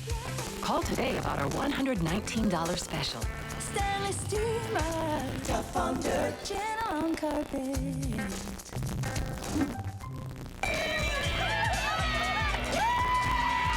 Every week on Leonard's Look, our Mike Leonard shows us another quirky aspect of life in America. This morning, he worries about how much harder it's becoming to watch some news reports, and not because of the news itself. Hello, as a TV feature reporter, I like simple stories in quiet places with few distractions. Oh, look, a leaf. Isn't it pretty?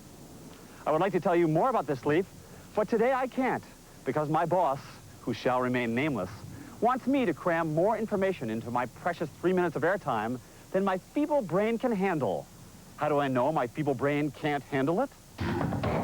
Let's just say I've been tested, not so much in the clinical sense by the two neuroscientists I went to see, but more so by the too numerous to mention TV people who I've been trying to watch but can't, because my eyes are too busy roaming an increasingly crowded screen filled with more words, more graphics, more spinning logos, more information than most of us are capable of digesting. Or so says Northwestern University psychology professors Paul Reber and Ken Paller, who study the cognitive neuroscience of memory. It's possible to develop expertise at dividing your attention to multiple things. Also, IBM buying back. But you risk people trying to attend to everything and then likely feeling stress and frustration. Their experiment with my brain was just for demonstration purposes, which was fine with me because, to be honest, I was afraid that they'd somehow be able to see what I was thinking. As for what the public can expect to see on future TV news shows, even when things calm down, well, Northwestern University's Larry Lichty, professor of radio, TV, and film, thinks some of those crowded screens might even become more crowded. I think it's just absolutely inevitable. It's a part of the competition to keep you tuned in, to try to give you as much information as you want, and to keep you from sampling somebody else. Now, once upon a time, those words moving across the bottom of the screen, which those of us in TV call the crawl or the ticker, were used only on special occasions to warn us about bad weather, say a lightning storm or maybe a blizzard.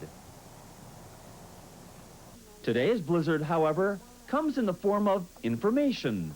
Of course, TV isn't the only medium that's buried under a pile of words these days. Look at this 1961 cover of Life. And it said Life, and it had the date. And then pick up any of the popular trade or special niche magazines, and they're covered with all the kinds of things. I bought this at the store just for this demonstration. You know I wouldn't read anything like this. The point is that they want point of sale. They want you to see that magazine in the rack and pick it up. It's the same for television. They want you to browse through and, oh, there's something pretty interesting. I can look at that. Finally, if you're wondering who actually puts those crawling words on the screen, here's the scoop. It's really very simple. A producer gathers the news information, then types it into a computer, which is linked to a person in the graphics department, who shoots it out to the broadcast. Are there ever misspellings? Come on, not at the network level. Unless, of course, they gave the job to some head case. For today, Mike Leonard, NBC News, Evanston, Illinois. Sometimes it is aggravating. It is.